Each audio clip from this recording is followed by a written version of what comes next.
تو دوستو، یہ بات کوئی ڈھکی چھپی نہیں ہے کہ اسرائیل کی شرپسندی سے آئے دن مسلمان پریشان ہی رہتے ہیں۔ مسجد اقصی بھی اسرائیل کی سازشوں سے بچ نہیں سکی۔ مسجد اقصی کو وہاں کے مقامی مسلمان المسجد الاقصی یا حرم قدسی شریف کہتے ہیں۔ یہ مشرقی یروشلم میں واقع ہے جس پر اسرائیل کا قبضہ ہے۔ یہ یروشلم کی سب سے بڑی مسجد ہے جس میں 5000 نمازیوں کی گنجائش ہے، جبکہ مسجد کے صحن میں بھی ہزاروں افراد نماز ادا کر سکتے ہیں۔ سن 2000 میں الاقصی انتفاضہ کے آغاز کے بعد سے یہاں غیر مسلموں کا داخلہ ممنوع ہے۔ مسجد اقصی مسلمانوں کا قبلہ اول ہے اور معراج میں نماز کی فرضیت کے بعد 16 سے 17 ماہ تک مسلمان مسجد اقصی کی جانب رخ کر کے ہی نماز ادا کرتے تھے۔ پھر تحویل قبلہ کا حکم آنے کے بعد مسلمانوں کا قبلہ خانہ کعبہ ہو گیا۔ دوستو، العربیہ کے نامہ نگار نے جمعرات کو نماز فجر کے وقت القدس کے قدیمی شہر کی حدود میں اسرائیلی پولیس کی بھاری نفری تعینات ہونے کی خبر دی ہے۔ یہ پولیس 40 برس سے کم عمر کے نمازیوں کو فجر ادا کرنے سے روک رہی ہے۔ اسرائیلی قابض فوج نے بدھ کی رات مسلسل تیسرے روز مسجد اقصی پر دھاوا بول کر نمازیوں کو طاقت کے ذریعے بے دخل کرنے کی وحشیانہ کارروائی کی، جس میں مزید متعدد نمازی زخمی اور گرفتار کر لیے گئے۔ یروشلم کے ذرائع نے اطلاع دی ہے کہ درجنوں قابض فوجیوں نے بھاری ہتھیاروں سے لیس ہو کر مسجد اقصی پر حملہ کر کے نمازیوں کو القبلی جائے نماز سے باہر نکال دیا۔ اس موقع پر قابض فوج نے مسجد اقصی میں اعتکاف کرنے والے روزہ داروں پر چڑھائی کر دی اور ان پر آنسو گیس کی شیلنگ کی گئی۔ مقامی ذرائع نے بتایا کہ قابض فوج اور پولیس نے مسجد القبلی کا محاصرہ کر کے وہاں پر نمازیوں کو داخلے سے روک دیا۔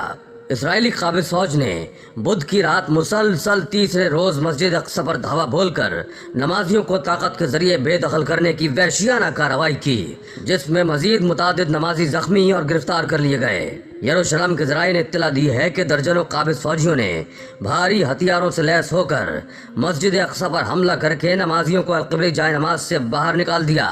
اس موقع پر قابض فوج نے مسجد اقصی میں اعتکاف کرنے والے روزے داروں پر چڑھائی کر دی اور ان پر آنسو گیس کی شیلنگ کی گئی۔ مقامی ذرائع نے بتایا کہ قابض فوج اور پولیس نے مسجد القبلی کا محاصرہ کر کے وہاں پر نمازیوں کو داخلے سے روک دیا۔ فلسطینی ہلال احمر نے بتایا کہ اس کا امدادی عملہ مسجد میں موجود ہے، مگر اسے اسرائیلی پولیس کی طرف سے پابندیوں کا سامنا ہے۔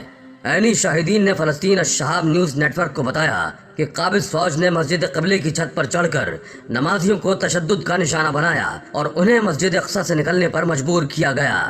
ذرائع نے بتایا کہ اسرائیلی فوج نے مسجد اقصی کے مراکشی دروازے سے چڑھائی کی اور مسجد کے اندر عبادت کرنے والے متعدد فلسطینیوں کو گرفتار کر لیا۔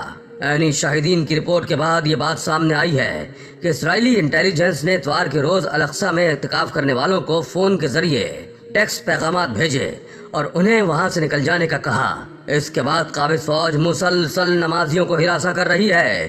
گزشتہ روز اسرائیلی فوج نے مسجد اقصی میں گھس کر وحشیانہ کارروائی کی، جس کے نتیجے میں درجنوں نمازی زخمی اور سینکڑوں کو گرفتار کیا گیا۔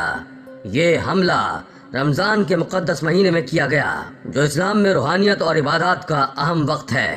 جنرل جاسم محمد البداوی نے کہا کہ اس کارروائی سے دنیا بھر کے مسلمانوں کے جذبات کو ٹھیس پہنچی ہے اور یہ مذہبی مقامات کے حوالے سے بین الاقوامی قوانین کی کھلی خلاف ورزی ہے۔ اسرائیل کا مسجد اقصی پر حملہ کرنے کا اصل مقصد کیا ہے؟ اسرائیل کا اصل مقصد مسجد اقصی کو شہید کر کے ہیکل سلیمانی کو نئے سرے سے تعمیر کرنا ہے۔ دوستو، ہیکل کا مطلب محل ہے، ہیکل سلیمانی اور قوم اسرائیل کا وجود۔ ہیکل سلیمانی در حقیقت ایک مسجد یا عبادت گاہ تھی جو حضرت سلیمان علیہ السلام نے اللہ کے حکم سے جنات سے تعمیر کروائی تھی تاکہ لوگ اس کی طرف منہ کر کے یا اس کے اندر عبادت کریں، لیکن یہودیوں نے اسے ہیکل کا نام دے دیا۔ دوستو، ایک دھوکہ جو عام مسلمانوں کو میڈیا کے ذریعے دیا جا رہا ہے وہ یہ کہ اس گولڈن گنبد کو مسجد اقصی کا نام دیا جاتا ہے، حالانکہ وہ مسجد اقصی نہیں ہے، وہ مسجد اقصی کا ایک حصہ ہے اور اسے یہودی شہید نہیں کرنا چاہتے۔ اس سنہری گنبد کو ملک بن مروان کے حکم سے 66 ہجری میں اس چٹان پر تعمیر کیا گیا جہاں رسول اللہ صلی اللہ علیہ وآلہ وسلم معراج کی رات آسمانوں پر گئے تھے، اور اس گنبد کے اندر سوائے اس چٹان کے اور کچھ نہیں ہے۔ اس سنہری گنبد کے چاروں اطراف مسجد اقصی کا احاطہ ہے اور وہ سنہری گنبد حرم قدسی شریف کا ایک حصہ ہے۔ مسیحی اور یہودی اسے ڈوم آف دی راک کہتے ہیں۔ عربی میں تب کا مطلب ہے گنبد اور الصخرہ کا مطلب ہے چٹان، اور یہ سنہری گنبد ہی گنبد صخرہ کہلاتا ہے، جبکہ اصل مسجد اقصی کا گنبد دوسرے رنگ کا ہے، جسے شہید کر کے اس کی جگہ ہیکل سلیمانی تعمیر کرنے کی یہودیوں کی سازش ہے، اور ہیکل ایک محل کو کہتے ہیں۔ مسجد اقصی کو شہید کر کے اس کی جگہ ہیکل سلیمانی کے نام سے ایک محل بنانا ہی یہودیوں کی چال ہے۔ اس لیے مسجد اقصی کے اصل گنبد کے بجائے یہودی اسے گولڈن گنبد کی تصویر دکھاتے ہیں۔ اگر ہم گوگل پر سرچ کریں تو مسجد اقصی کے گنبد کی تصویر کے بجائے یہ گولڈن گنبد نظر آئے گا۔ یہودی اصل میں مسلمانوں کے ذہنوں سے اصل بیت المقدس کی تصویر کو محو کرنا چاہتے ہیں، اس لیے سنہری گنبد کو ہی عام طور پر لوگوں کو دکھایا جاتا ہے تاکہ یہ مسلمانوں کے ذہن پر نقش ہو جائے، اور جب وہ بیت المقدس کو شہید کریں تو لوگ یہی سمجھیں کہ بیت المقدس اپنی جگہ موجود ہے، حالانکہ یہ بیت المقدس نہیں ہے۔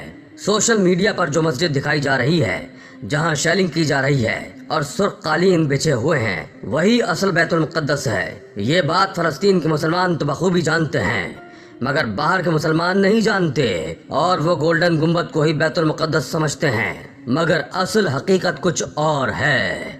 بعض لوگوں کا کہنا ہے کہ بیت المقدس کو شہید کرنے کا ایک مقصد یہ بھی ہے کہ یہودی تھرڈ ٹیمپل بنانا چاہتے ہیں، اور وہیں قیامت کے قریب دجال کی رہائش گاہ بنانے کا ان کا ارادہ ہے، اور اس لیے وہ مسجد اقصی پر حملہ کر رہے ہیں۔ اور حیرت اس بات کی ہے کہ مسلم ممالک کے کان پر جو بھی نہیں رینگ رہی، سوائے چند ہمدردی کے جملوں کے علاوہ کوئی خاص رد عمل ظاہر نہیں کیا جا رہا۔